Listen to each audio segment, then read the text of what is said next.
Hindi, yung tanong ko nga, yes or no? If No. the 1-year bar rule was triggered, is it a No. violation of the Constitution? It wasn't triggered. Okay, Yun ang tanong mo, di ba? So no, it wasn't. Kapag may violation of due process of law, is it a violation of the Constitution? Absolutely. Hindi ko linabag. Pero mali kasi yung analogy mo.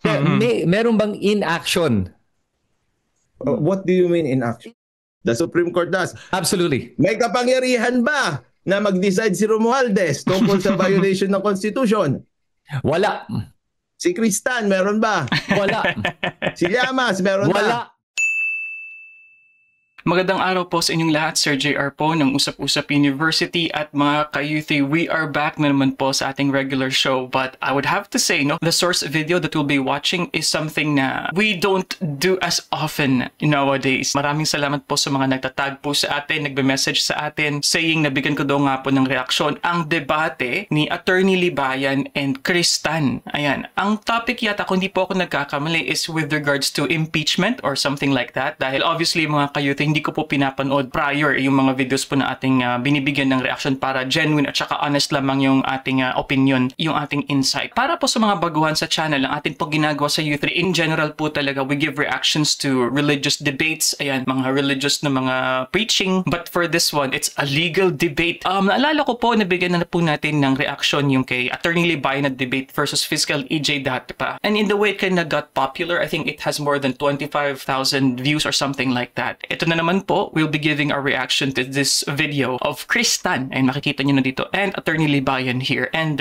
yung name ng kanilang parang moderator siguro ito, no? Si Shin. Shin Mode yung nakasulat po dito. So sa background ko po sa pag-aanalisa at paghihimay ng debate na ito, ako po ay dating university debater mula po sa MSU IIT sa loob po ng 3 taon. Ako rin po ay nakapag-debate sa ABS-CBN News Channel. Ako ay member ng isang international public speaking organization. At ako ay law debater at naging law debate judge din po sa law school. Hindi po ako abogado. And like what I mentioned, hindi ko po ito napanood. So I'll be giving my raw and genuine lamang po na insights as I am watching this debate video. If you like these kinds of contents, mga debate na mga reaction, please don't forget to subscribe and click like, ayan, para po ma-recommendan nyo yung video na ito sa iba pang mga YouTube viewers, or share this link sa inyo pong Facebook. So I'm excited. Let us watch this video together. Sabihan niyo po ako.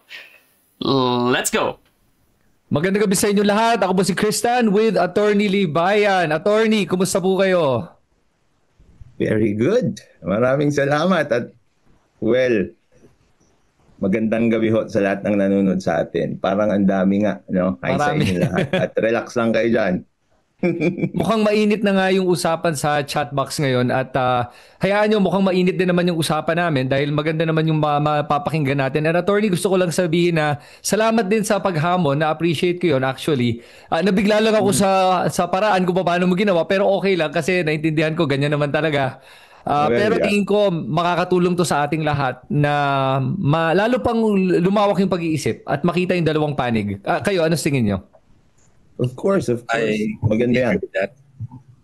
Yeah. So, ito pala si Shin, ano? Shin, you're the moderator of Attorney Libayan. Is that correct? Well, I guess I'm going to be moderating for both of you guys tonight. Okay. Of course. Just to be clear, I'm actually not on anybody's side on this one. I have to actually be as fair and balanced as much as possible sa inyo dalawa. Okay, great. Naka-archive muna yung kanyang paniniwala. Ay, okay. Okay, and do you want to record this, Attorney? May access ka to recording or hindi na kailangan? Well, nila-live stream ko na rin naman. Ay, okay. Kaya, kaya okay na. Siguro, meron bang mas magandang layout before we actually talk about the rules? Para siguro yung magkakatabi tayong tatlo. Attorney, apparently wala ka atang audio sa stream mismo. Wala ba? I believe, yeah, kasi we can hear you from here, pero I think on your end of the stream, hindi po kayo live. Check. Yan. Let's just try to check on your consec if any cases those people can tell you kung clear na yung audio nyo. Meron ba? Naririnig na? Yeah. Sorry, it's usually ganito talaga. So with regards to the screen, hindi ko alam kung paano palitan yung... Wala, bakit ganun? Parang sa Zoom, lang kung ano yun nandun. Goods na raw. Yeah, sorry to intervene, Mr. Tan. Goods na raw, Attorney. Okay. Okay na? Okay, very good. Yan, perfect. It's very good. Hindi ba pwede yung magkakatabi tayong Let me check tignan natin. Meron yatang view yan eh. May Pero view, ako yeah. pwede rin I'm not yata. sure which one yung magkakatabi tayo dahil tatlo tayo. Yung multi-view. Ayan na Immersive? lang. Oh. Or multi-speaker? Multi. Well, ginawa ko actually, ano ba yun? O yung pag ikaw gallery nagsasalita view. pupunta sa'yo, ganun? Or dapat nandun tayong lahat? Gallery. Gallery view, okay na sa akin. Gallery view. Sige, ito, gallery. Gallery yan. Ayun. Yung mas maganda kita tayong tatlo. Okay. Yun. Okay, so let's talk about the rules. Moderator, what do you suggest? We actually, since this is only just a 1-hour podcast, nasuggest kanina ni Mr. Gawin natin na much more shorter. So I say 3 minutes. Would 3 minutes be something para sa inyo, attorney? 3 minutes para sa ano? So how, Like ano ba Q&A? every point? Yeah. Or do you want to actually just go with the 5 minutes na ano? I think 5 minutes will be ano naman eh. I don't think it's gonna be that long. What do you guys think? I guess we could, if it's okay, we can do 3, pero if it extends naman, hindi naman kailangan strict. Wag lang yung sobrang layo na parang nagsi 6 minutes. Yun lang siguro. Para lang we can tackle the points and then may rebuttal and also questions, follow-up questions. Yeah. Okay. So I guess attorney, are you fine with the 3 minutes? Yeah, sure. Walang problema. Okay. I guess Ayusin ko lang ng konti ito. Yeah. Then as far as like the topic is concerned, I believe meron na kayong specific na gusto nyong i-tackle for tonight. Okay, so far sa naririnig natin, I am not sure kung meron silang kumbaga parang pre-conference na nangyari. It really should have been better if meron pong kumbaga initial na pagkikita itong grupo from different sides with the moderator discussing the rules para sa actual na podcast or sa actual show hindi na sila magdi-discuss, magtatanungan pa kung ano yung mga rules nila para kumbaga smooth sailing na yung kanilang debate. And it was mentioned by Shin na dahil 1 oras lang daw itong kanilang podcast dapat daw short lang. Honestly, I think 3 minutes is too short based on my actual experience. Wala pa akong debate actually na experience ko na 3 minutes lang yung substantive speech na tinatawag.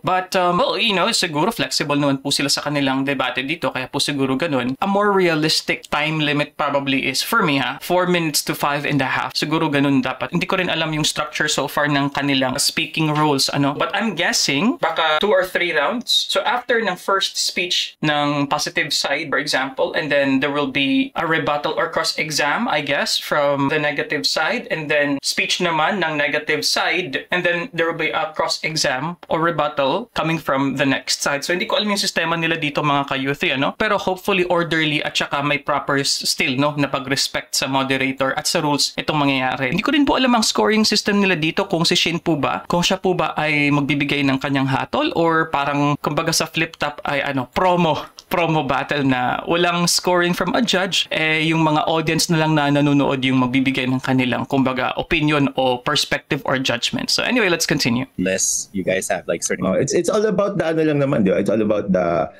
decision of the Supreme Court sa impeachment ni VP Sara. So anything na related to that. So yeah. Okay. Does anyone of you guys want to start first? Mamaya, once we start this, sinong gusto mauna dito? Do you want to be first, Mr. Tan, or do you want to? I'm okay with any. Ikaw, attorney, would you prefer to go first, or how about you, Shin? You pick na lang kung ganon. Sige. Tapos, okay. Personally, I think just for what I noticed, considering that like you did had a lot of analysis, Mr. Tan, I actually want you to start first. Kahit ano. Ano yan? What's that, Attorney Libayan? Ako na mauna. Gusto mo ba mauna or si Kristan? Sige. O kahit ano, sige lang. Kasi channel niya to. Sige. Okay, fair enough. Okay, so 3 minutes to discuss a single topic. Counting insight lang po doon po sa turn kung sinong mauna para kasi napapasahan pa sila ito, parang hot potato pa ito eh. So mga ka-youth sa actual po na tournament, ito po in choosing the side sa actual na debate tournament para additional info lang po sa inyo. So ang topic po ay ibibigay at nandoon na po yun sa mga debaters na dapat maging flexible sila. Kasi po sa actual na tournament segment po ng debate. Ito po ay toss coin lamang, and then kung sino yung mananalo, sila yung magde-decide kung anong side sila, kung opposition ba sila or kung sa positive side po sila. Ganun po sa actual debate. Pero this time, dahil may mga stance na po sila, unlike in an actual na debate tournament, in most cases, yung in favor or yung positive side, usually po yun po talagang nauuna. Kumbaga nag-a-agree, at yung magdi-disagree, for example, is yun yung maging second po sa order ng mga speakers, mga ka-U3. So ganito naman po na parang yun nga, hindi sila sigurado o siguro okay lang sa kanila na any side can start. Sana nag-toss coin na lang sila para may fairness po dito. Kasi parang nangyayari, parang si Shin yata yung nag-decide na lang kung sinong mauuna. Para po, kumbaga, ma-erase lang yung doubt ng subjectivity or posibleng issues ng, kumbaga, luto or something like that. Dahil legal debate po ito, I am curious kung si Kristan po, ito pong nasa side po natin sa right side, ay may background po ba ng law? Kasi syempre ito po si Attorney Libayan, obviously, part po ng kanyang education and actual practice is legal diba po? So curious po ako sa background po ni Kristan. Hindi din po ako ganun ka-familiar, of course, sa background ni Attorney Libayan. Alam ko lang, attorney po siya, and then he has a YouTube channel, and I'm guessing Kristan is also a kind of content creator din. So please comment below mga ka-youthi sa mga supporters po ni Mr. Kristan. So 3 minutes per answer, and then For answer, yeah. yeah. And And then we'll just try to focus on one topic on this one, Yeah. para that way hindi tayo masyado magkasagol-sagol because we only have 1 hour. So okay. Sige. so we'll just focus on the Supreme Court thing. All right. I guess so. Okay, so Supreme Court thing, sisimula si Mr. Tan, and then 3 minutes. Okay, All and right. then nagbibigyan kayo ng chance to actually have a rebuttal for each one after 3 minutes. Okay. Okay, sige. So yung pag-uusapan natin ngayon siguro, attorney, is the question of unconstitutional ba yung ginawa ng Supreme Court o unconstitutional ba yung ginawa ng Kongreso? Kasi I think yun naman doon tayo nagkakaiba. And para sa akin kasi, yung ginawa ng Supreme Court yung unconstitutional because nga, even though sinasabi natin na political exercise yung pag-i-impeach, naintindihan ko naman na yes, it has to fall within the Constitution. But yung pagbibigay ng ruling ng Supreme Court, for me, lumalabas dito kasi parang it was judicial overreach because ang rason na binigay nila ay may grave abuse of discretion daw yung naginawa yung Kongreso, at dahil doon kaya sila nag-step in. But the way I see it, wala akong nakikitang grave abuse of discretion because I base it on section 3 of the article 11 of the Constitution na nakalagay talaga yung accountability of officers. And if you look at the section 3, the entire section 3 mismo, from 1 to 8, 8 paragraphs, wala silang nilabag doon from what I can see. I think they followed it to the letter, and I think what happened is the Supreme Court reinterpreted Section 3, and lumalabas dito parang gumawa pa nga sila ng mga amendments. And Mr. Tan, just sorry to actually sorry about that. Unfortunately, nag-freeze daw ang connection ng stream right now, and Attorney Libayan, your audio actually messed up again. Hindi ko nga maremedyohan yun Anyway, sige, attorney. Yeah, we can hear him here dito sa Zoom meeting. Pero as far as like the stream is concerned, everybody's messaging me na si attorney hindi naririnig, and then like naglalag down, hindi stable yung connection, nag-freeze yung buong Zoom. Sino ang yung sa akin? Yung sa akin? Yeah, I think yung sa inyo. Paano ba mag-live stream dito? Paano ko ba ila-live stream itong Zoom na ito? Yeah, sorry about the wait 1 minute. Apparently no problem. Sige. Yeah, sorry about that because I know you're. Pero ano ba tayo? Parang hindi mo sayang yung oras. Meron ba tayong intro? So nag-i-intro si he was ngayon. Yeah, I think he was about to actually do his introduction, and then like susunod ko yun sa inyo, and then but apparently I got messages na hindi naglalag daw at saka unstable yung connection. Kaya I was like, sorry, I have to interview with you, Mr. Tan. Of course, absolutely. I understand. Yeah, apparently, like the audiences cannot even understand what's going on, and so yung kay attorney ba, I'm ready. Sa akin yung problema parang wala kay Chris Yeah. So ano na lang, ganun na lang hayaan mo na. Okay naman yata doon kay Chris Attorney, gusto mo bang i-record to tapos i-upload mo after? Gusto mo? Yeah, ganun na lang siguro para mas Para lang, kasi of course, I appreciate your time, and I want you to be able to take advantage of this as well for your audience. I'll make you the host, tapos pwede mo i-click record on this, So, okay, sige. Andali, ito lang. Attorney, somebody messaged me dito si Kuya Kayo. So it's like maglagay ka camera Teka, sandali. I think he wants to actually help out with the technicalities. One moment lang muna, Mr. Tana. Just a moment. Sure, no problem. Get this thing out of the way. Hindi, kasi malamang nga, kasi sa ano ako nagla-live stream sa restream. Malamang nga hindi niya makuha yung boses ko kasi nga nakukuha niya lang yung boses niyong dalawa. Okay. Ito. Yeah. Sending in the technical guy to actually help out. Anong kailangan kong sorry Chris. No problem. Understandable. First time lang natin to gagawin pero parang StreamYard works. Pero I don't know if you have StreamYard pero parang I have StreamYard naman kaya lang pag hindi mo familiar, it's okay. Daming nagko-comment na we have somebody who's probably coming in now to actually assist Sige. Attorney. So paano ko ba i-play yung audio dito? Kasi I'm not live streaming directly from Zoom. I'm live streaming from a browser. So yun ang problema. Okay mga ka-youth, let's try to move this forward. No? Skip forward natin kasi parang technical issues yata ito. At saka nakita ko pa yung anak yata ito ni Attorney Libay nakasilip pa, naglalaro. So feel niya. Well, I'm sorry to break it to you. The law has no feeling. Thank you. Okay. Check. Yan. Meron na. Pero sige, on ko pa rin. Pag mag-delay, okay lang. Basta lipat na lang tayo dun sa kabila. Alright. So I guess, sorry. So let's try that. Okay. Sige. Sorry, Chris. Once again, sorry for the interruption, Mr. Tan. So, okay, someone recording this already at this point. You guys want to record? I made Attorney Libayan the host. He can record if he wants. Or I can make Shin the host and he can record. Okay. Thank you. Yeah, I guess I could actually. I already have OBS, so I'm already recording as we speak. So just in any case, okay. Getting messed up. So, all right. So I guess you guys can, Mr. Tan, you can continue now if you want. Okay, so yun yung punto ko lang naman, Attorney. I don't know if you got what I said, but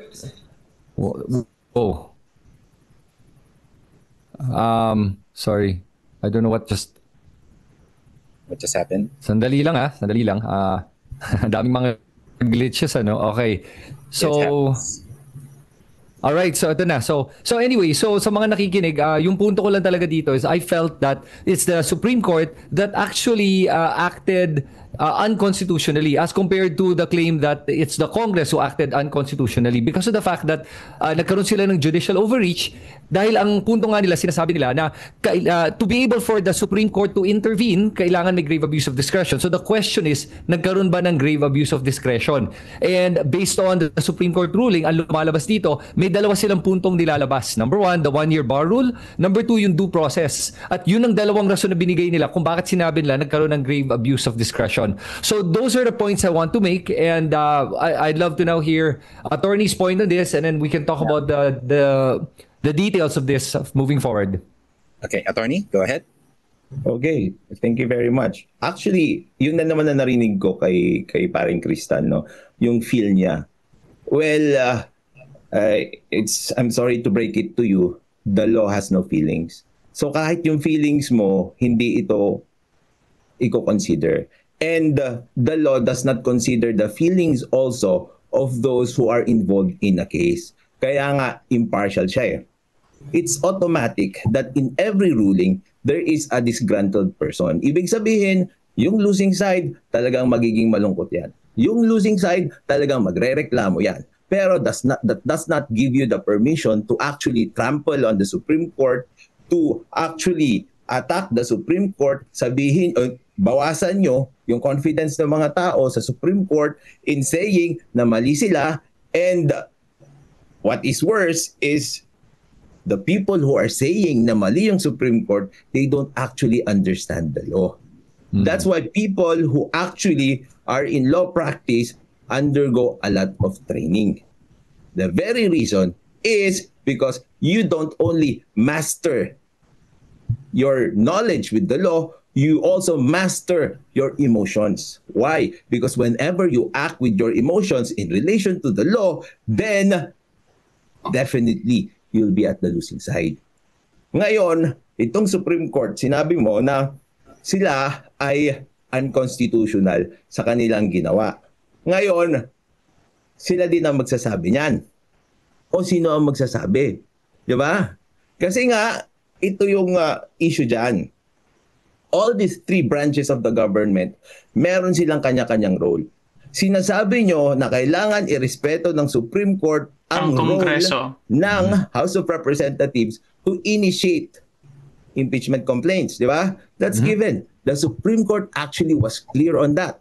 Pero you are not respecting the role also of the Supreme Court to review whether or not matters that are undergone or undertaken by any of the institutionalities of the government or people working under the government if they are unconstitutional. Okay, before we continue here. So I am not sure if Chris got that, but I think a better point of rebuttal here on what Attorney Libayan is saying as to the kasi diba, checks and balances po na konsepto po sa three na branches nga po ng gobyerno, LEJ yan diba? Legislative, Executive, and Judiciary. Pero kasi kung titinan po natin, hindi naman po kasi ang point of attack questioning that Supreme Court should not do some checks and balances as to the Congress, for example, here sa legislature. Hindi naman po yun ang issue is. Ang issue naman coming from the side of Kristan is yung act lang laman nila that makes it an overreach. So hindi naman sinasabi na wag dapat magkaroon ng check and balances, kundi sinasabi lang ni Kristan dito na yung kanilang ginawa, quote-unquote, according to him, is a reinterpretation. Sumobra sila sa kanilang dapat nakapangyarihan. Sa pagsabi na unconstitutional ang ginawa ng Supreme Court, hindi ibig sabihin na wag na sila mag-check and balance sa legislature. Kaysa yun ang pagkaka-frame ng statement dito ni Attorney Libayan. Very sneaky, but let's see. So yun, yung Supreme Court 13-0. It's clear as day. Walang nag-dissent. So, sino pa ang mas pinakamagaling sa kanila? Siguro, tignan natin ngayon. Okay. Okay. So, we can start with the your answer in regards to that, Mr. Tan. I'm going to set up the timer in 5 minutes and go. Okay. So, attorney, so maganda yung mga sinabi mo, no? Pero I'd like to answer, siguro maybe I'd love to ask you a question. Siguro yun na lang, ano? Do you think ba that the Supreme Court has the authority to interpret the internal rules of Congress? At tingin mo ba may grave abuse of discretion ng Congress? Siguro yun na lang muna. Tingin mo ba may grave abuse of discretion ng ating Kongreso?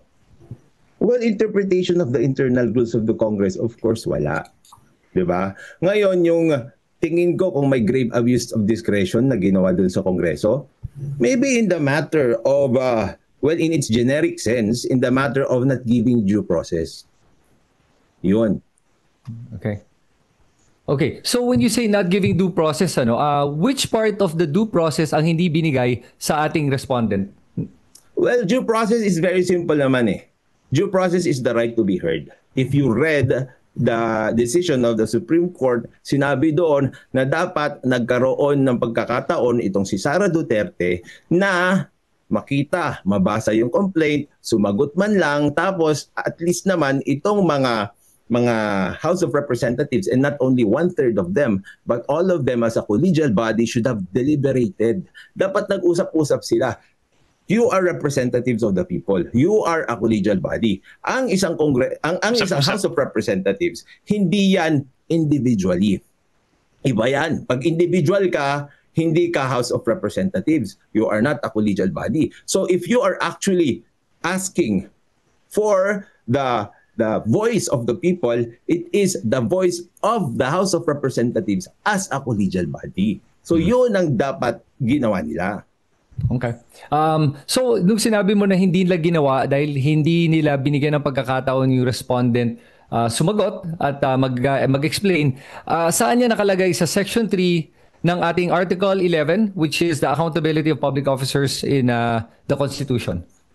Okay, ito kasi. Which paragraph? Okay. Ito sinasabi mo na section tsaka paragraph, yes. You are misled again. Okay. Because the issue here is the Constitution, correct? Yes. Dan sa Constitution, merong Bill of Rights, correct? Yes. Okay, the Bill of Rights said no person should be deprived of life, liberty, or property without due process of law. Ang sinabi ng Supreme Court dyan, hindi mo pwedeng ihiwalay yan. Sinabi rin ng Supreme Court doon sa decision, in all stages of the impeachment, due process must be observed. Why? Because that is a mandate of the Constitution. Pakiulit lang ulit yung sinabi mo about the due process. Yung description, yung sinabi mo. No person should be deprived of life, liberty, or property without the due process of law. Yeah. Right. Will Sara Duterte be deprived of life, liberty, or life, liberty, or property with the impeachment? Yeah, well, essentially, pag titignan mo kasi, no, ang trabaho, ano yan, property. Why? Because even if they are public servants, they don't have a right, okay, to that particular position, kasi nga that is a public position, pero when it comes to their salaries, when it comes to their compensation, it's because theirs. of course that those are also due compensation sa kanila, kapag tatanggalin mo sila unreasonably, it is also not allowed by the Constitution. That's why even public servants, okay, although hindi sila under sa DOLE, they are under the Civil Service Commission, they are also removed in relation to due process. Yep. Okay, so with regards to due process kasi lahat yan may tamang panahon kung kailan mag-explain. At pag tinignan natin yung Section 3 and even the internal rules of Congress, nakalagay naman dito that the respondent will have a chance to be able to explain their side and present evidence to support their case pagdating na sa Committee on Justice. Pag na verify and na endorse yung complaint from after the 10 session days, din na-refer na yan sa Committee on Justice. Pero kung makakuha kasi yan ng one-third signatures ng ating Congress, then diretso na yan, matatransmit na yan sa Senado, where in the Senate trial, magkakaroon ng opportunity yung ating respondent na i-defend yung sarili niya. Ganun lang naman talaga yung proseso, and it's always been like that. So, what part of this was hindi na afford ng due process? If you think about it, hindi nga tayo umabot sa punto na magkakaroon ng Senate trial para ma-explain niya yung side niya. Ito kasi, you are misled. 5 minutes, so let's I'll just answer that. Yeah. Yes, please. Okay. So, ito kasi, you are misled again. Ngayon, yung sinasabi nyo na internal rules, the Constitution, okay, is above and mightier than all internal rules. Okay? Tapos, aside from that, we are not talking about the internal rules here, but we are talking about the Constitution.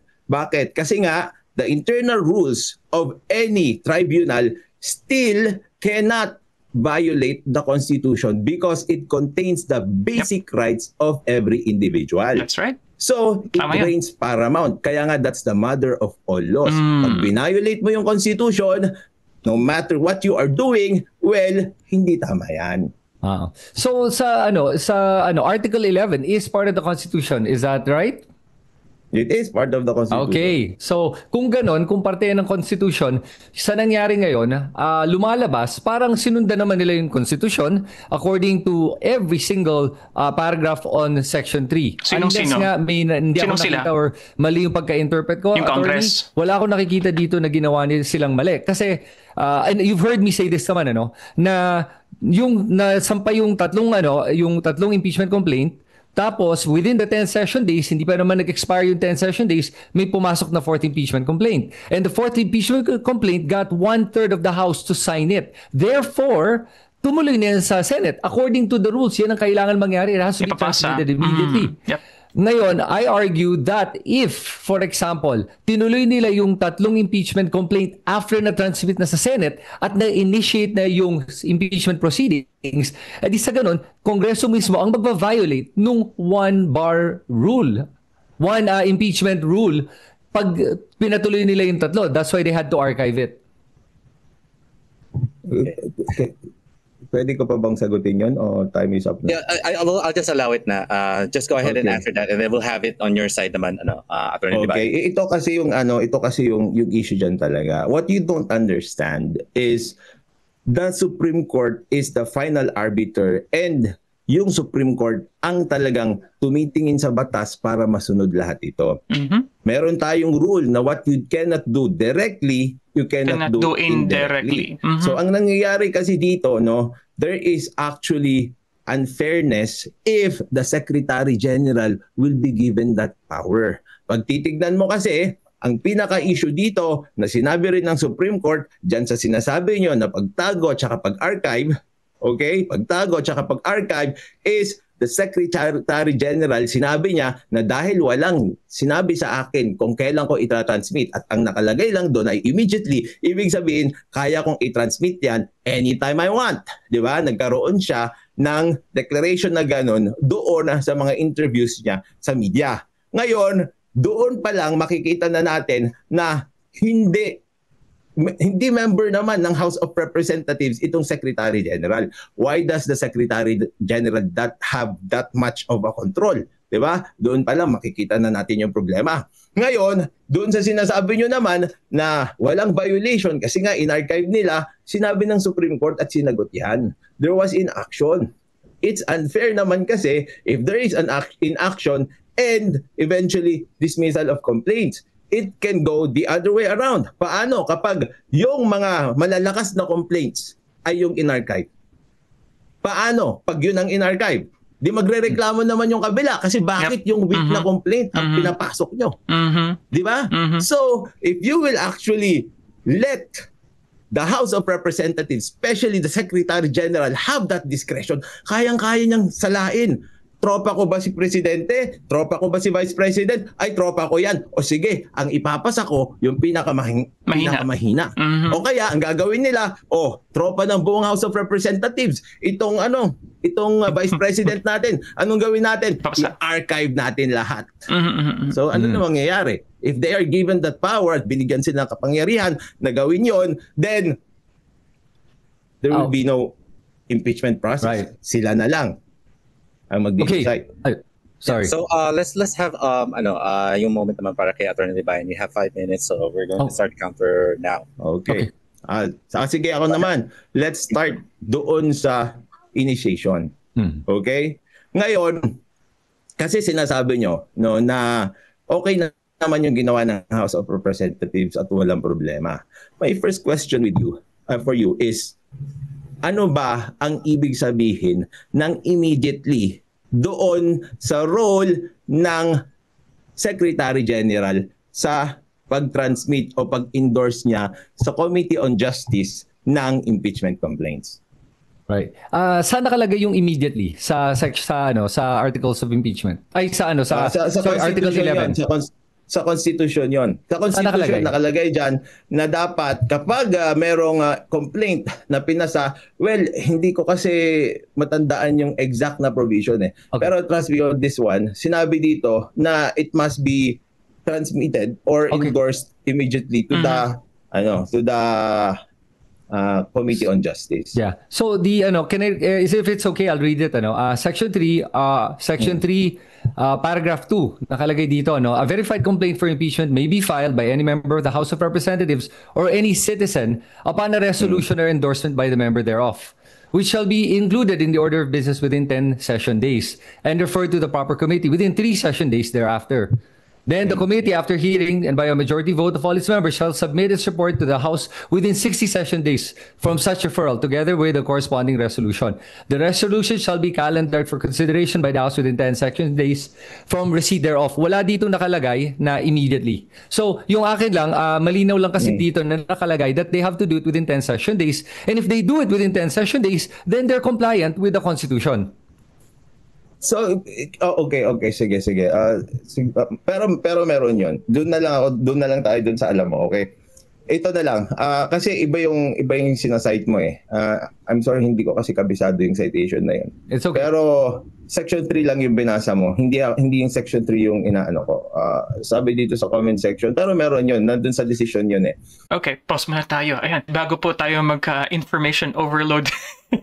So mga ka-youth, very technical po yung kanilang pinag-uusapan. Pero I think just a little bit of a recap. I think everything is clear naman. Although honestly, I don't like how this debate started. Maliban pa po sa mga glitch kasi yung mga problema sa streaming, normal lang naman po yan. Pero yung issue ko po talaga is yung first, letting people understand first what is the topic all about. It could have been better if yung moderator ang kumbaga magbigay ng exposition ng background information lamang, like say 2 to 3 minutes lamang first na discussion ng moderator saying na what really happened And, kumbaga, bakit mayroong ganitong debate? Anong nangyari? Sino yung mga figures na pag-uusapan dito? Ano yung mga issues na dapat nating itackle? Maging sa kung ano yung actual mismo na pinagdedebatihan, no? Ang tawag po natin dyan is motion. What is the motion? So initially, I was thinking na ang substantive speech dito ni Chris Tan would be focusing on the unconstitutionality of the Supreme Court's action. And I thought na kay Attorney Libayan, his speech also will focus on the unconstitutionality of the Congress. Pero the way I see it, nag-start ito, yung unang atake talaga nila doon sa unconstitutionality ng Supreme Court. There's nothing wrong technically with that. Pero parang sa akin, ang dating lang is walang proper structure yung kanilang debate. Kasi parang ang nangyari to parang town hall meeting or discussion na lang kasi sagutan, tanong-sagot. More on a dialogue yata ito eh. And if you also notice,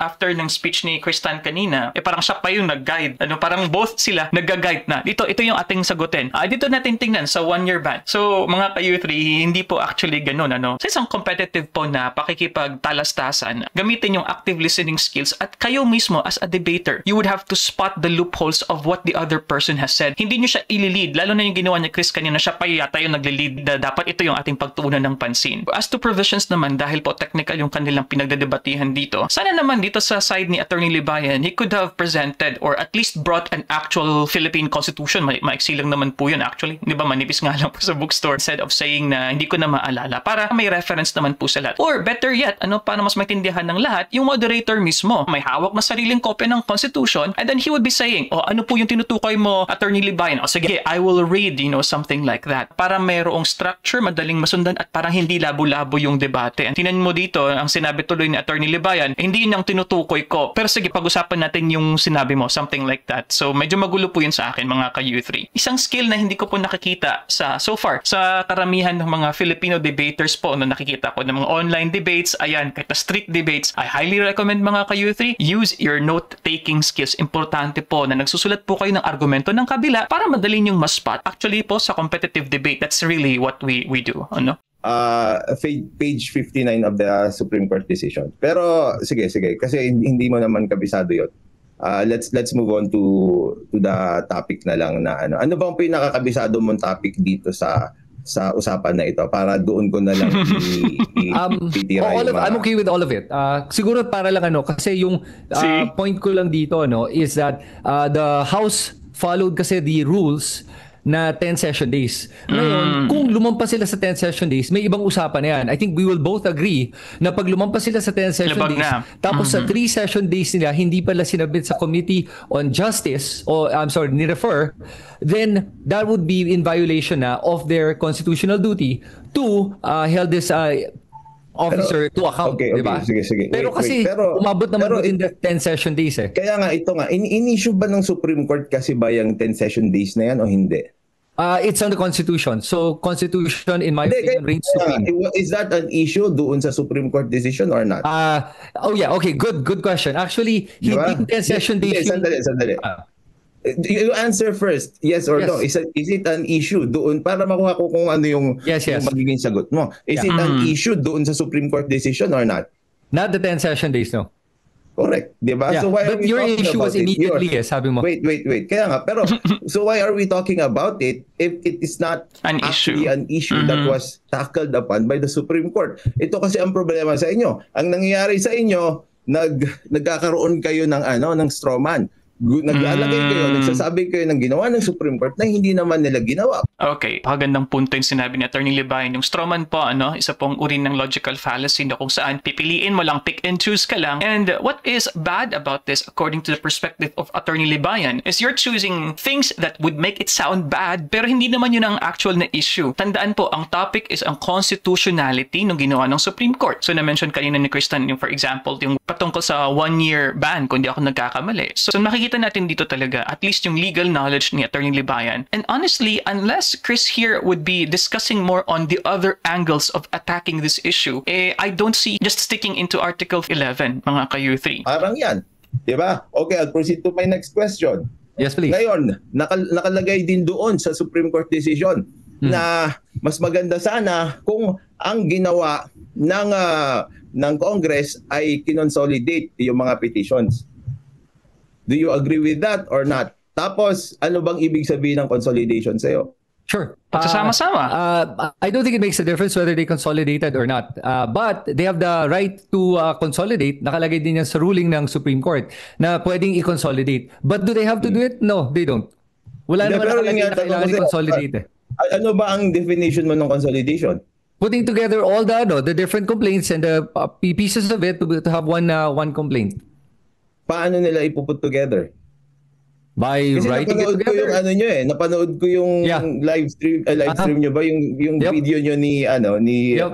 ni Mr. Llamas. And Pero again attorney kasi hindi naman natin alam kung kinonsolidate ba o hindi kasi chine-check ko rin kung may any interviews done with the Congress that they said they consolidated or not. So hindi, pero let's not talk about them. Let's talk about you because I want Sure. to pick your brain at this Just to moment. let you know, Sure. you already hit your 5 minutes, Mr. Libayan. Pero let's try to close it up for this. okay. Okay. So kasi ito kasi yon, no. Sinabi nyo dun sa consolidation na de facto, 'di ba? You agreed with your partner na si Llamas na de facto na consolidate kasi kumuha kayo ng pieces from the different complaints tapos na nagawa yung parang fourth Okay. impeachment complaint. Tama ba? Sure, we can play that scenario if you want. Sure, go ahead. So you can't remember.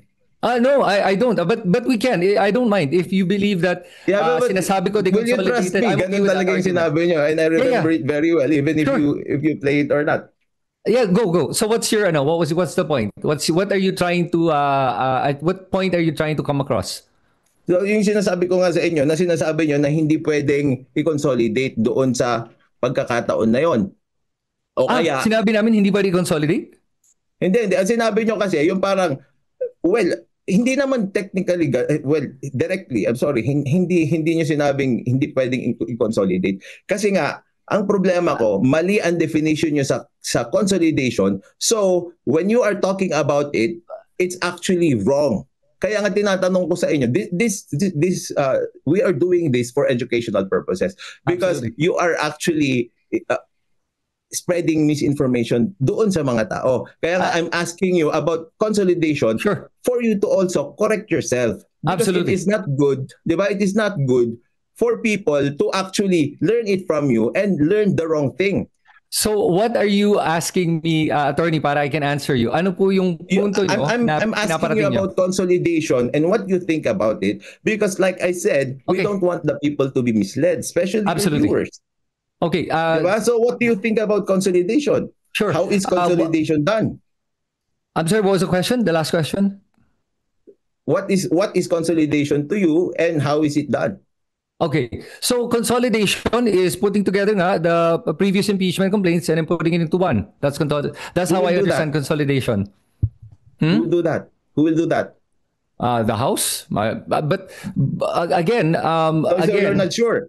No, I'm not sure actually. But why does that matter? I'm Exactly. curious kasi think about it. Whether they were consolidated or not, wala naman nakalagay na hindi pwedeng i-consolidate. Pero Right? that's my point kasi you're not sure about the things that you are saying. Are And you sure saying ba? that the Supreme Court Sige, I'll ask you I'm that very question. sure.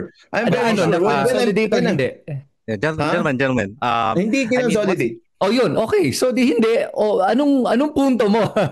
I want to correct the wrong information that you are telling the people about the No. law. The Yun kasi question. yun. Sorry. I don't mean to interrupt. I'm sorry. Go ahead. Yeah, yun yung punto ko doon. Kasi nga, the What was very your- reason why nagkaroon ng hamon na ganito is for you to correct me and for me to correct you. And for the people to benefit from it. Absolutely. Right? That's why I'm And asking you those questions. Okay. So with regards to the Okay, sige. consolidation, the question was, is it legal to consolidate or not? That was the question. My question is, do you know consolidation and who does the consolidation? Who does the consolidation and what is consolidation? Consolidation again is putting together the impeachment complaints into one impeachment complaint.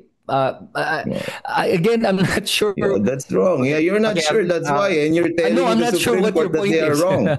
Yeah, Di okay. ba? I'm not sure I what guess your we're going. point We're going is. on. I think we're also Okay, going sige, back and sige. forth now. Yeah, we're going in This, circles. Yeah, we're going out of topic. On Sorry, this one. moderator.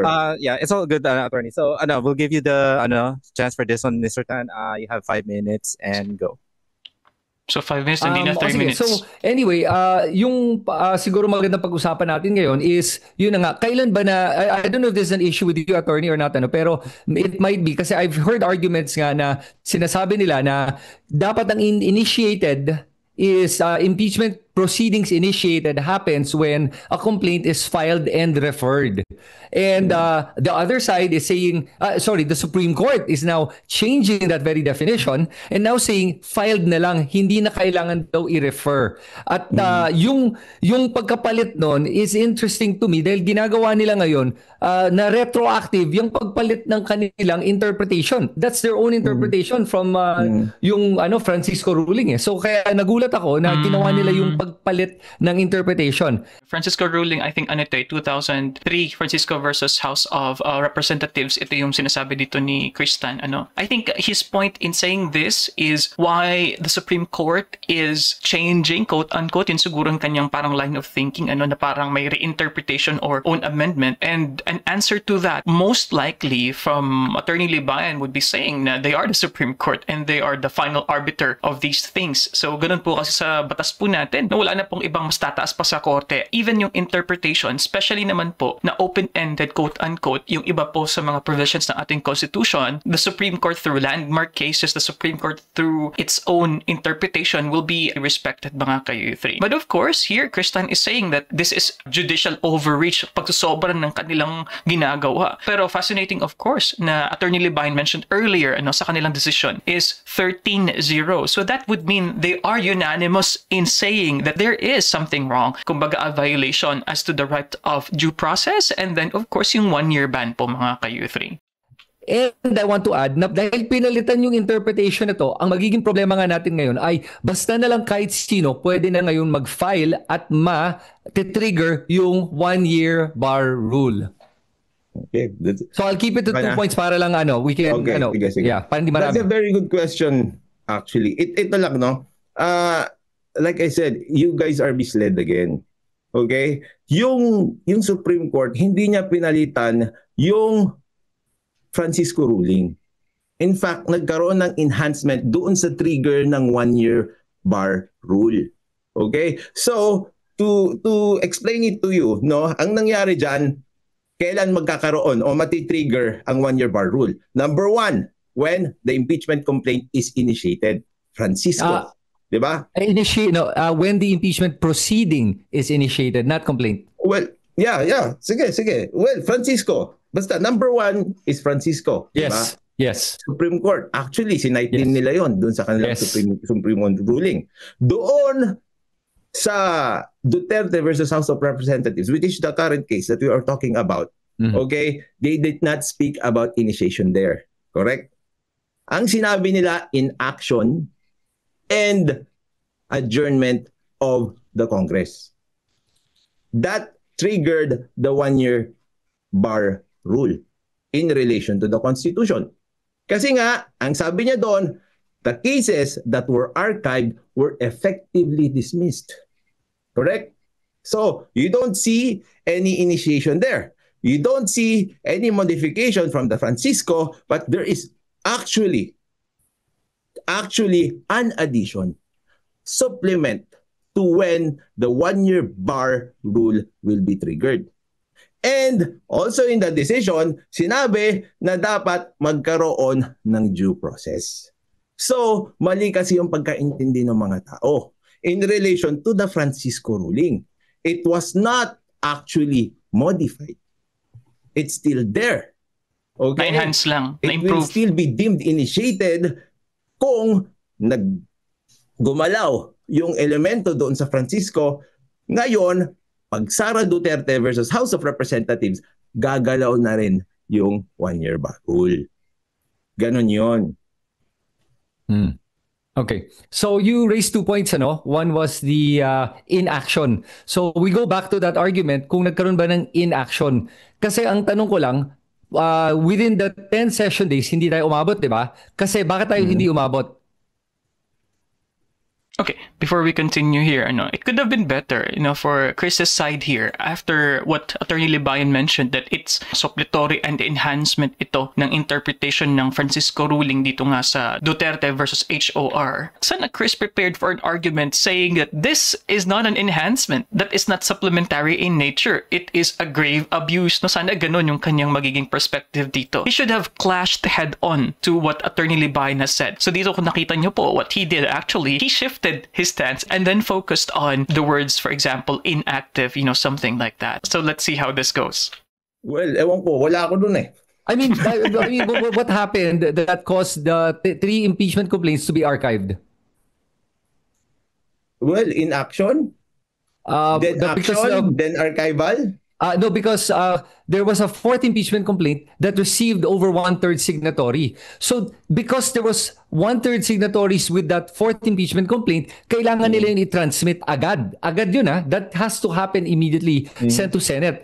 Because of that, they cannot act on the 3. Kasi pag gumalaw ang Kongreso natin doon sa 3 impeachment complaint at inendorso yan sa Committee on Justice, then lalabag sila sa 1-year rule. Okay, so kunwari ito nga, I'll help you here. Kung in-endorse nila tapos lalabag sila sa 1-year bar rule, di ba? So, effectively, madidismiss yung 3. Di ba? No, magte-take effect yung 1-year bar rule and then sasabihin hindi pwede, unconstitutional. Oh, so unconstitutional na. Oh, pero ito, sige. Hindi ako magtatanong. I'll answer your question. Sure. Ito kasi yung sinasabi mo na naman. May conflict na naman kasi doon sa, nag-create kayo ng conflict doon sa mga lugar na walang conflict. Okay? Kaya nga yung Supreme Court sinabi niya na kapag nangyari yung mga ganyan na pagkakataon, mati-trigger yung 1-year bar rule. Do you understand now? So parang ganito lang, no? If you are setting up rules, parang meron naglalaro kayo, mga bata kayo, naglalaro kayo, okay? Tapos yung kunwari ang laro nyo tumbang preso, 'di ba? Tapos unang-una yung rule, sabing ganyan, foul kapag hinarangan mo ng paa mo yung lata. Sabi niya, 'di ba? Sige, bawal 'yon, sabi niya. Tapos mamaya ang ginawa ng tao, tinapakan niya yung lata. Do syempre, papaluin mo, titirahin mo ng titirahin, hindi matutumba yung lata. Tapos ngayon sinabi, okay ngayon, pati pagtapak sa lata, hindi na pwede. Bawal na rin. Bakit? Because that is the evil that you are seeking to avoid also. Unfairness. Ganon ang ginawa ng Supreme Court. To avoid unfairness, nagdagdag sila ng isa pang pagkakataon para matrigger yung 1-year bar rule. Gets? Sorry, medyo hindi ko maintindihan yung analogy. Hindi ko ma-directly correlate yan dun sa pinag-uusapan natin. I kind of see what you're saying, pero maybe a better example. I'll explain to you. You need further explanation? No, maybe let me try to see kung mas okay ba to. Sige. Yung narinig mo naman yung sinabi kong argumento, 'di ba, na parang sinabi mo nga sa isang tao, let's say attorney, may utang ako sa yung pera, usapan natin, you pay me back in 10 days, right? Tapos you had the money na pala on the 3rd day, pero you were able to pay me on the 10th day. Nilabag mo ba yung usapan natin? Okay, ito kasi mali kasi. So yun, try to answer that. Nilabag mo ba? Hindi ko linabag. Pero mali kasi yung analogy mo. Meron bang inaction? What do you mean inaction? Inaction. Meron, 'di ba kasi ang argumento na binibigay natin dito ay sinasabi mo na may inaction na ginawa ang Kongreso by not taking up the 3 impeachment complaints. So dahil nga ang point ko naman is wala pang inaction kasi hindi nga umabot ng hindi lumampas ng 10 session days. So, same with this argument of the money owed. Kung basta binayaran mo ko on the 10th day, wala kang ginawang inaction. Yun yung punto ko lang. Kasi nabayaran pa naman ako eh. Kung lumampas ka sa 10 session days, then may problema tayo. Then I will say, nilabag mo yung constitution. I get the effort of Kristan in using, kumbaga, an analogy that could be quote-unquote relatable. Pero honestly, mga kayo 3, I am not sure kung ano yung magiging perspective dito ni Attorney Libayan. But I feel though, giving that example, iba kasi po yan yung issue dito is una, liban pa sa technicalidad, hindi kasi ito issue ng obligation and contract. Kasi binigyan niya na halimbawa ng kunwari pagkakautang. Iba kasi yun dyan ang legal lens na kinakailangan mga kayo 3. In fact, ibang batas po dyan ang nag-a-apply. Oblicon po yun. Pero eto po pong perspective kasi, for example, as to due process, yung lens naman po natin na gagamitin dyan is statutory construction, pag-iintindi at pag-interpret ng mga legal process, na especially po sa isang particular na high position katulad nga po ng vice presidency. So, tingnan natin ano yung magiging response dito ni Attorney Libayan. But I have a feeling that he will be mentioning that these are like apples to oranges. These are the same. It sounds the same, but these are not good analogies. So, let's see. Yun lang yung point ko. Yeah, okay. Yeah. Mali kasi rin sorry about that. Tapos na yung ano mo, so the next one will be si Attorney Libayan. Just giving you guys a heads up. Sagutin ko lang ito. Yes, please. Go for it, sir. Mali kasi rin yung point of view nyo. Unang-una, ang Supreme Court dito, no, yung point of view niya, nagbabawal siya sa bagay na bawal gawin. Okay? Yung sa inyo, yung analogy nyo, no, yung pinagbabawalan nyo o sinasabi o yung action na gagawin ng tao na pagbabayad, hindi yun bawal. Kaya mali yung punto de vista nyo. Nice. Bawal ba siyang magbayad on the first day? Bawal ba siyang magbayad on the second day? On the 30th day? Hindi bawal yon. Ngayon, bawal ba ang multiple complaints o many complaints within a year? Bawal. So, hindi tama yung analogy na ginagamit nyo. Kasi nga, anytime magbabayad ako, bawal. Pero anytime mag-file ako ng impeachment complaint, bawal. Di ba? Yun ang mali doon. Okay. Shin, can I respond or move on na tayo?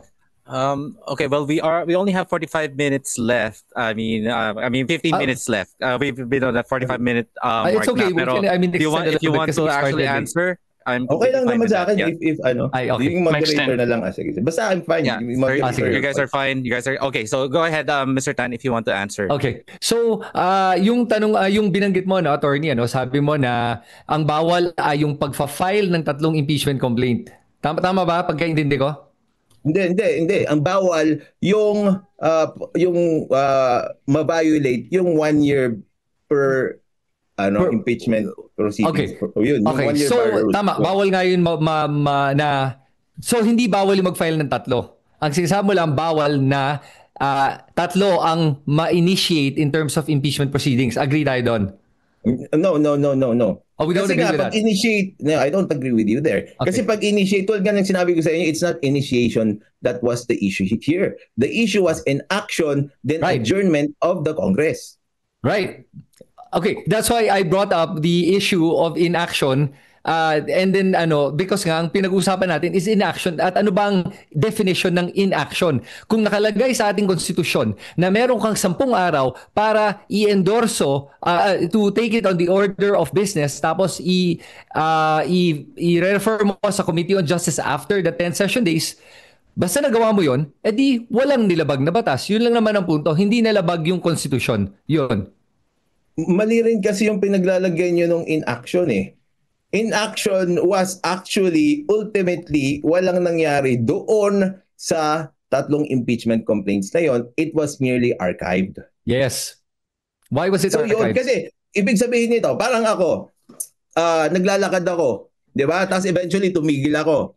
May inaction ba on my part? Although initially naglalakad ako. I was moving, then eventually I had an inaction. Okay. Inaction pa rin yun. Okay. But in this case, siguro if it's okay, let me ask, why do you think the 3 impeachment complaints were archived? Well, tulad nga ng sinabi ko, the 3 impeachment complaints were archived. I don't know. That's the syempre that's the wisdom of the House of Representatives na. Right. I cannot dwell on that one. Pero ang alam ko yung reasoning ng Supreme Court kasi nga sila yung final arbiter of constitutionality of matters. Yes. Okay. So I don't mind. We can talk about the idea that the Supreme Court is the final arbiter of constitutional matters, right? But the Constitution is still above... Ganito na lang. Para tumuloy na tayo dyan kasi turn ko na. Okay. Nakikita ko na si moderator. Parang, baka sabihin nila, hindi ako marunong ng moderator. Sabi niya. Kaya kanina pa ako malapit na kayo magsabog. Nararamdaman ko na kayo dalaw eh. Kasalanan namin. Kayo magtatanong. Okay. Let's go to that point. Yeah, let's start with you, the Supreme Court being the final arbiter of constitutional matters. Can you explain that to me? Okay, mga kayuti, yung final arbiter po sa debate, yung moderator. Kaya sa actual po na debate, yan sa mga student debaters na nag-aaral po kung paano makipagtalumpati at makipagtalastasan. Tandaan niyo po hindi po pwede kayong magsalita without the permission of the chair. Kaya nga po ang tawag natin dyan is Mr. Chair, no? Yun po ang Speaker of the House kung sa Kongreso. At sa debate naman po, yun po yung inyong tinatawag na adjudicator or for this case, the moderator. So hindi po maganda na nag-speak over kayo sa moderator po ninyo. But so far, I like what Attorney Libane is doing here. He is simplifying it. And honestly, hindi ko pa po alam kung saan papapunta yung argumentation po ni Kristan. Dahil sa palagay ko, pwede niya kasing tirahin na while it is the final arbiter, wala bang paraan ng pag-check mismo ng what the Supreme Court has said, what the Supreme Court has done. I remember after this decision, so I think the palace said something like, you have to respect the decision of the Supreme Court, to the indignation of the others, of course, no, mga ibang mga lawyers din na perspective. But then, that's the Supreme Court, mga kayo-3. Pero, of course, another issue dyan is, nagkakamali ba ang Supreme Court o hindi? So, siguro on that regard, Kristan could also have mentioned that, most likely sa kanyang concluding statement mamaya. So, anyway. That they're the final interpreter of the Constitution, but they only can do that if there's grave abuse of discretion. Okay. Oh, okay. Because you're talking about the so ibig sabihin, government. Okay, wait. So ibig sabihin, sinabi mo they can only do that if there is grave abuse of discretion. Ibig sabihin ba dito walang grave abuse of discretion? Wala. Kasi grave abuse of discretion means that you violated the Constitution that you swore to. And did they violate that Constitution? No. They followed it to the letter. And even when we talk, lumalabas naman dito na obvious na sinundan nila yung Constitution. Okay, so obvious na sinundan nila yung Constitution. Yes. Yung pag-trigger ba ng one-year bar rule, hindi ba violation ng Constitution yon? Hindi naman na-trigger kasi isa lang ang impeachment proceeding na na-initiate. Hindi, yung tanong ko nga, yes or no? If the one-year bar rule was triggered, is it a violation of the Constitution? It wasn't triggered. Okay, yun ang tanong mo, di ba? So no, it wasn't. Kapag may violation of due process of law, is it a violation of the Constitution? Absolutely.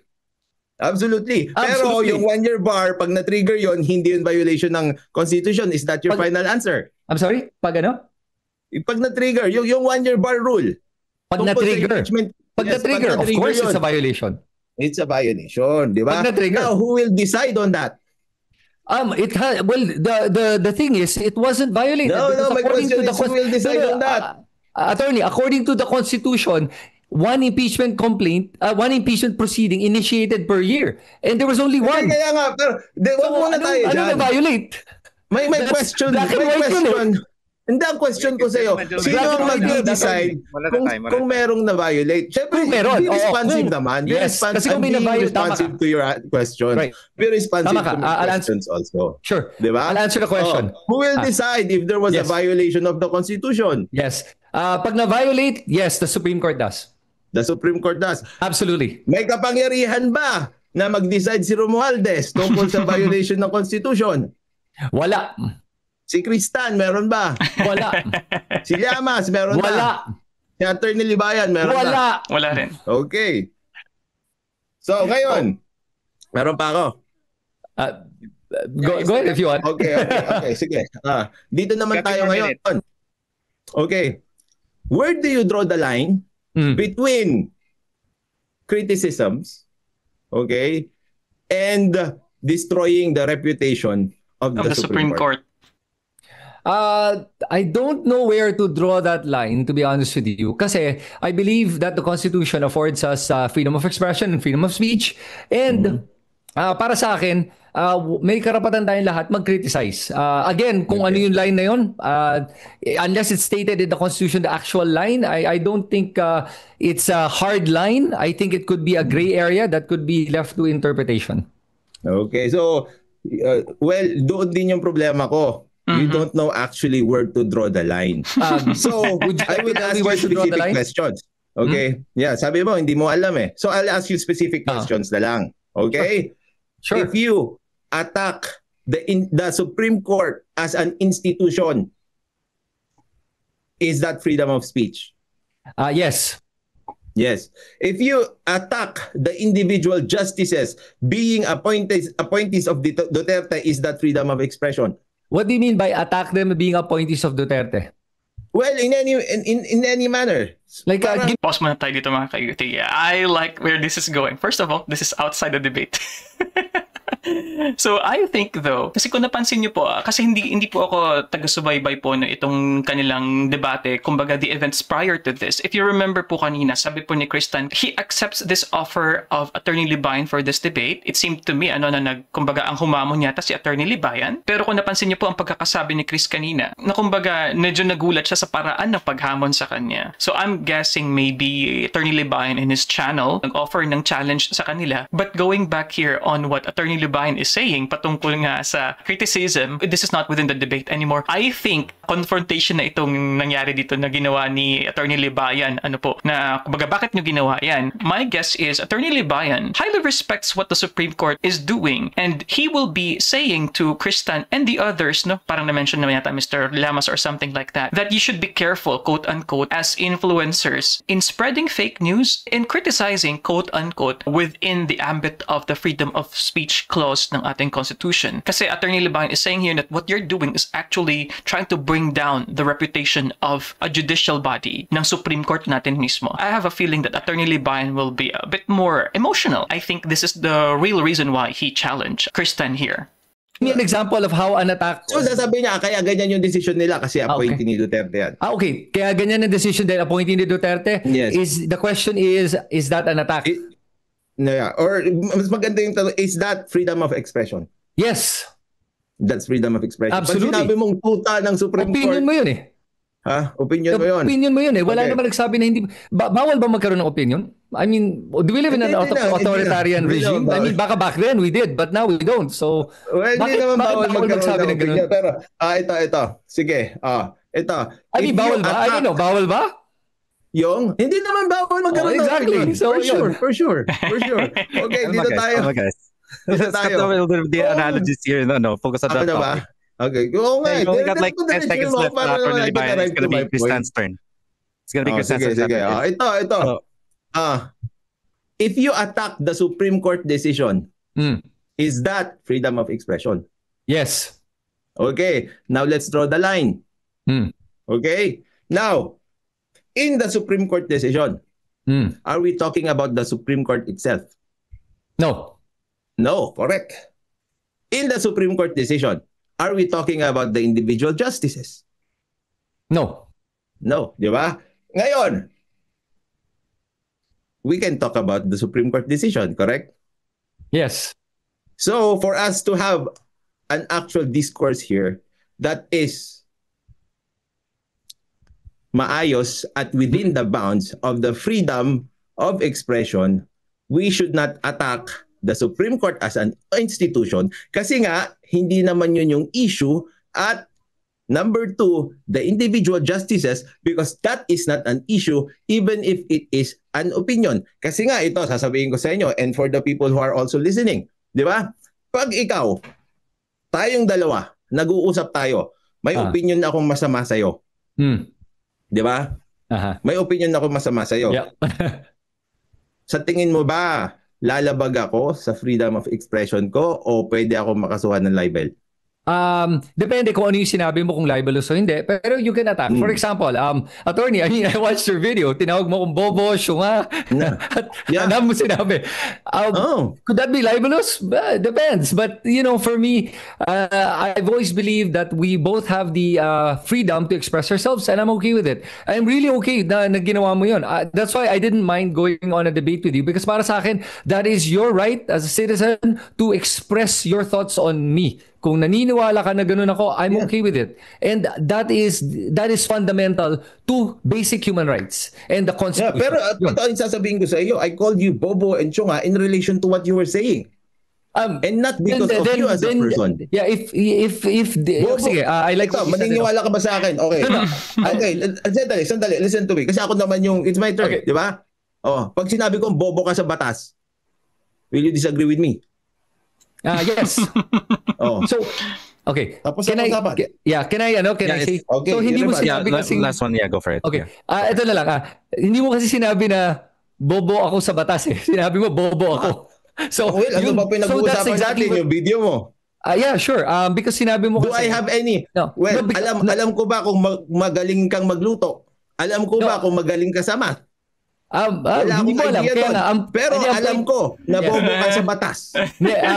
Attorney. Ano lang, sa akin simple. Sinabi mo kasi that you're just saying bobo yung sinabi ko. Hindi ako. Yun ang sinabi, di ba? Pero if you watch your video, sinabi mo, syunga ka, bobo ka. Yes. So, Moderator, step in ka na. No? Nakikita na natin ito na nagiging personalan na po yung ano. But well, you know, in a TV production sense, mga ka-youth or sa entertainment, kumbaga na value, people kind of like this when debaters are very personal na po. Pero honestly, strictly sa debate, sana po yung ating moderator, si Shin Mode, ay nag-step in na dito kasi nakikita naman po natin hindi na yung issue po ng bobo ka o bobo ka sa batas, hindi na po yan within kumbaga sa topic natin na pinag-uusapan, unconstitutionality of the Supreme Court ruling. Yun dapat yung maging focus ng kanilang debate dito mga ka-U3. So moderator yourself because you said na hindi mo sinabi yun. Sinabi mo na bobo yung sinabi ko pero ngayon yun ang sinabi mo ngayon pero in reality sinabi mo ako yung bobo. And what I'm saying is basis ko? Okay. Ano ba ang basis ko kung bakit kita sinabing bobo? Math ba? Hindi, ang point ko lang is crypto ba? Gentlemen, please. Both of you guys are actually spending more time on ad hominems right now. We're not on the topic anymore. So, could we please try to get back on the topic? Sorry for that, for intervening. I know you guys are having fun, but I think we're going far from the topic. Mr. Tan, you have 5 minutes, I guess. You can just to let you guys know, we're almost close on our mark. So, if you guys want to extend, just let us know, all right? Mr. Tan, go ahead. We can tackle one more topic, I guess. But I think we've tackled most of it na eh. So if you want to start with the new topic right now, Mr. Tan, or should we know? I don't know kasi we talked about already the 1-year bar rule. We talked about due process. We talked about inaction. We talked about initiated, what it means. I think we've tackled all of it. I'm okay if attorney, if you want to make other points, you can. I'd be more than happy to answer. Siguro kasi we can do it as a wrap up na lang siguro or maybe final arguments. Yeah. Okay, sige, ito na lang siguro uli natin pag-usapan. Okay. Can anybody choose to defy the Supreme Court ruling? For example, the House of Representatives or the Senate. Pwede ba? Because of their nature, of their nature being sabi mo nga, di ba, yes, they are they have the exclusive power to initiate and decide, initiate ganon. Ngayon itong particular na decision na ito, meron ba silang kapangyarihan para hindi sundin yan? Pag ano yung basis? Honestly, that's a tough question because this is what is happening right now is nagkakaroon tayo ng possible constitutional crisis. Kasi nga, may punto ang Kongreso, may punto ang Senado, may punto din ang Supreme Court. And ngayon, ang nangyayari dito is it's a question of what do you believe happened. And in my case, the way I see it, what happened is nagkaroon nga ng judicial overreach. And kasi wala nga grave abuse of discretion. Yun yung bottom line eh. Walang grave abuse of discretion. If merong grave abuse of discretion that was defended properly and logically explained, then fine. But ako hindi ko nakita yung reason na binigay ng Supreme Court. Binasa ko tong 97 pages. I'm sure you did too, attorney. And honestly, I did not understand and see where the grave abuse of discretion happened according to the explanation. What I saw happen was na pinalitan nila yung mga iba't ibang interpretation to suit their judgment or their decision. So in that case, can the Senate or the Congress disregard the ruling? The way I see it, they can. It will cause a constitutional crisis, and it is within their right to do so. It is written in the Constitution because nga it's arguable kung meron karoon ng grave abuse of discretion or wala. So okay, narinig ko na naman kasi yung I believe eh. Yun kasi ang problema eh. Sometimes, of course... Forget I believe. That's what I read. Anong ipapalit mo doon? Yun ang nabasa ko. I know. Sure. Na lang, ito kasi. Okay, sabi mo they can defy it. Di ba? They can defy it. I said it's arguable. It's arguable. Yes. Okay. So ngayon, yung sinasabi mo na explanation mo, Meron ka bang legal basis dyan? Yes, actually, it's in the Constitution. Anong sabi? Hindi, yung defiance sa defiance nasa hindi Constitution defiance, ba na hindi defiance. you can defy the Supreme Court decisions? Ganon? No. Accountability of Officers Section 11. Article 11, yun lang. So, hindi. Nasa Section 11 yung pwedeng The House of Representatives shall have the exclusive power to initiate all cases of impeachment. Ang tanong ko kasi kasi di ba ang tanong ko nung umpisa, yung pwede ba nilang i-defy yung Supreme Court decision? Sagot niya arguable. Oo. Sabi ko, ano yung basis mo? Yeah. Okay, because they have the power to initiate all cases of impeachment according to the Constitution, and they have internal rules that has to be respected by the co-equal branch of government, which is the judicial body, 'di ba? Co-equal 'yan eh. So, ang nangyari dito kasi by the Supreme Court making a ruling where there was no grave abuse of discretion, na they did a judicial overreach. Kaya in reality, if you think about it, because of that, that's why I'm saying it's arguable, kasi kung nagkaroon ng judicial overreach, then hindi kailangan sundan yan ng Kongreso. And it's happened in previous impeachments. Okay, sige. So kung ganito, sinabi mo nga, di ba, na, magtatanong muna ulit ako sa'yo. Sino ba ang magsasabi na unconstitutional ang isang bagay? Supreme Court. Supreme Court? Of course. Court. Okay. Yep. So sinabi ng Supreme Court na unconstitutional yan. So ibig mo bang sabihin, the House of Representatives and the Senate can defy the Constitution? They cannot defy the Constitution, but the Supreme Court is not the Constitution. They are merely interpreting the Constitution, and in this case nga, nagkaroon sila ng pagkakamali at overreach when it comes to their interpretation, because lumalabas dito is parang nagkaroon nga ng amendments to the Constitution, especially with the pages on due process. Nagulat ako na sinasabi nila kailangan may evidence kasama sa impeachment complaint. Wala naman nakalagay sa section sa Article 11 yan na kailangan ano bang sinasabi mong evidence kasi na part of due process? Na sinabi ng Supreme Court na irony, this is the irony. Pag tinignan mo yung kanilang ruling inaamin nila na hindi nakalagay sa Constitution sa Article 11 na kailangan maglagay ng ebidensya kasama sa impeachment complaint. Inaamin nila yun na hindi kailangan. And then they contradicted themselves by after saying that, by saying naman na pero sinasabi namin na ilagay nyo dapat yung evidence, kailangan bigyan ng due process, pero hindi na nakalagay. So that's what I mean by they're making additional requirements that weren't there. You're stuck with the section that you've been reading from the very beginning. No, because hindi our constitution is not only section yung section na binabasa mo. Sorry, Article 11. I did not memorize yung Article 11 section 3. Okay, it's not limited to that. Kaya nga, ano ba ang sinabi ng Supreme Court? Unconstitutional ba because of violation of that? O unconstitutional because of lack of due process and inaction and dismissal and adjournment of the Congress. 'Di ba? Yun naman ang sinabi nilang unconstitutional Hindi naman yung binabanggit nyo lagi at paulit-ulit kayo dyan sa Section 3 na yan, Article 11, Section, Section 3. Dyan kayo paulit-ulit na bumabalik. Pero hindi naman yan yung dahilan ng Supreme Court kung bakit nila dineclare na unconstitutional yung impeachment kay VP Sara Duterte. Pero attorney, the whole discussion we have here is the impeachment.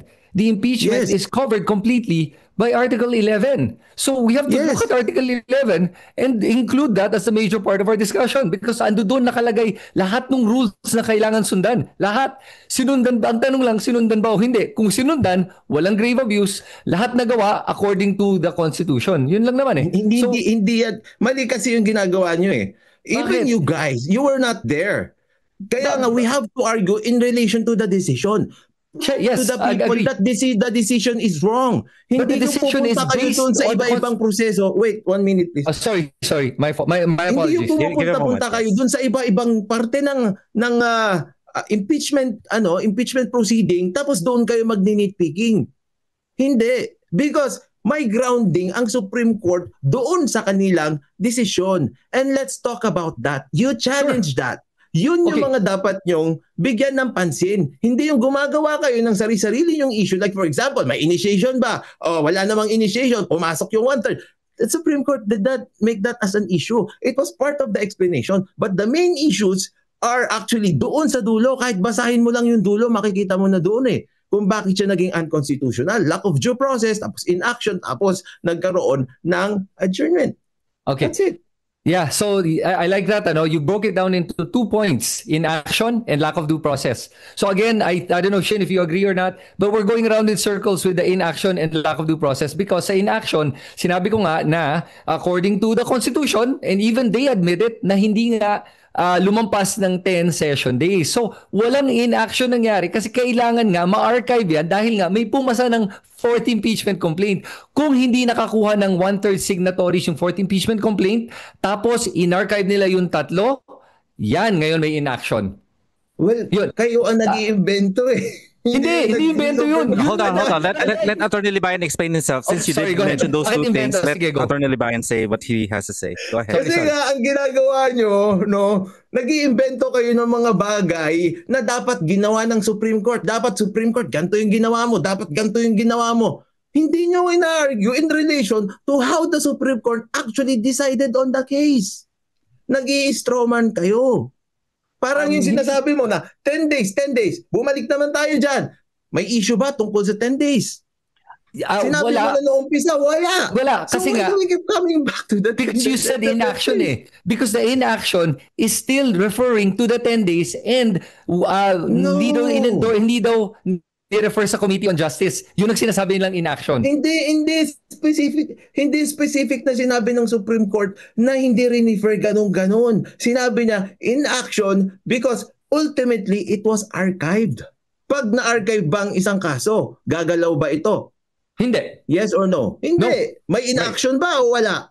Wala. Dahil may 4th impeachment complaint na transmit sa Senado. Tama ba mali? Tama ba yun? Sorry. Sandali. Yung 4th impeachment complaint, kasali ba yung doon sa 4th impeachment complaint yung naunang 3 impeachment complaint? Hindi ko alam. Maybe not. Oh, hindi mo alam. Ngayon, Does it matter? gumalaw. Okay. Does it Siyempre, matter? it matters. Gumalaw ba yung 4th impeachment complaint? Yes. Na-transmit sa Gumalaw ba Senado. yung 3 impeachment complaint na Hindi. na-archive? Dahil pag gumalaw yun, Tapos. labag yan sa konstitusyon. Tapos. Diba? Tama, Kasi diba? nga, kayo ang mali. Kasi kayo ang gumagawa ng sarili nyong interpretasyon. Hindi kayo abogado. Daig nyo pa yung interpretasyon yun eh. 13-0. Nasa Tapos, hindi. Constitution yun Ganito eh. dapat yung decision. Teka, guys. Yeah. Hold on. Okay, Okay. so ang ano dito is like, okay, we already hit the 1 hour mark. I think we're all Okay. just battling the integrity of kung sinong attorney o hindi dito. Okay. So, I guess I think we should actually, we're just, like you said, we're already going in circles. And Yep. as far as like your points, Closing statements. everybody already said their points. Ang masasabi ko na lang is like, I guess we can actually go for the closing here. Yeah. Attorney Libayan, since we're a guest here, I'll have you start and then we'll have the host actually do the last one. Attorney Libayan, take it away. Thank you, Chris. Salamat sa pagpatol doon sa aking paanyaya. And like I said, the people who know me naman, issue hindi tao. And yung tinawag kitang bobo ka talaga sa batas. Okay? I'm sorry to say that, pero totoo. Pag sasabihin mo sa akin na bobo ako kunwari sa isang bagay na hindi ko alam, I will not be offended. Well, aaminin ko na bobo ako sa math. And I tell that to everyone. And I don't get offended. Kaya kung sinasabi mong bobo ka sa lahat ng bagay, well, nakita naman natin yung live stream. 'Di ba? Nakita naman natin kung ano yung topic. Speaking of topic, yun kasi dapat ang gawin natin kapag tayo ay nakikipagdiskurso. Okay? Mhm. If we will talk about the Supreme Court decision, let's talk about the Supreme Court decision and let's attack the Supreme Court decision. Sa lahat ho na nanonood, ito lang yung gusto kong sabihin sa inyo. No? Parang awa nyo na. Okay? Let's not resort naman to besmirching the reputation Of the Supreme Court. institutions dahil hindi natin gusto kung ano yung ginawa nila. Okay, before we continue, I think this is really the main point of why Attorney Libayan, kumbaga, issued the challenge. And this is really the motivation behind why he's doing it. This is really not about just pointing out the specifics of the actual debate. No, hindi eh. So ito yung sinasabi ko, I think this is really his real motivation in doing this, to let people understand, quote-unquote, correct content creators, to be more mindful of what they're saying, and especially if they have no legal basis, quote-unquote, according to Attorney Libayan, or no legal knowledge, wag namang dungisan, kumbaga, ang reputasyon ng isang institution katulad ng Supreme Court. So this is something understandable for sure, because syempre, siya ay nasa legal profession naman po. Ano? I'm excited as Attorney Libayan closes this, kung ano din ang sasabihin ni Chris sa kanyang closing statement mamaya. You are free to comment. You are free to criticize. Pwede kang tumawag ng bobo as long as it is in line with what you are doing. Pero kapag if it's out of the line, hindi naman na pwede. Kasi nga, yung bobo na yan, hindi naman talaga yan totally insulto. Okay? May insulto lang yung bobo. sorry. Chris, I'm sorry. Oh, okay. Ano na lang? Okay, Mr. Tan. Ano ba? Yun lang. I think I got my point across. Okay. Thank you very much, Mr. Tan. Pero Okay, so unang-una, Attorney Libayan, salamat talaga na nagkakilala din tayo at nagkaroon tayo ng magandang diskurso ngayong gabing to at hindi ako na-offend like I told you sa pagtawag mo sa akin at mga sinabi mo. Natawa nga ako actually kaya tinanggap ko yung hamon mo. Kasi kung tingin ko sa iyo isang tao na ganun ka babaw yung pagdiskurso, hindi ako pumayag makipagdebate kasi alam ko na kaya natin makipag-usap at mag-usap ng iba't ibang panig at ibang paniniwala at kaya pa rin natin makapag-usap at yun ang nagugustuhan ko sa mga ganitong klaseng debate. Na kahit na hindi tayo magkakasundo, we can agree to disagree. And that is the beauty of a democracy. At I am still, I'm sure that we will still have our crossful paths and you will have points that you will disagree with me and I will have points that I'll disagree with you and maybe we'll do this again. It's for me ang nanalo dito ngayong gabi ay ang taong bayan. Whether you support Duterte or BBM or Pink, it doesn't matter. Nanalo ang taong bayan kasi napakinggan natin yung dalawang sides ng usapan na to at kayo ang magdedesisyon kung anong punto o anong paniniwalaan nyo. Yun lang yun. So salamat attorney, salamat Shin, appreciate ko yung oras yung dalawa. And attorney, kung gusto mo pwede mag-debate on Bitcoin, I would love to debate that because I know you have very strong views on it. Yeah. Nakita ko kasi binanggit sa comments na yun attorney, usap kayo ni Chris about Bitcoin, may mga galit sa akin daw kasi Bitcoin guru ako. So if you want, we can do that again. Pero alam mo, Bitcoin guru ka ba talaga? Para alam ko naman kung sino yung kalaban ko. Sila nagtatawag sa akin ng Bitcoin guru. I'm not. Nakita ko lang yung Bitcoin. So you're not a Bitcoin guru? No, I'm not. No. So somebody told you that.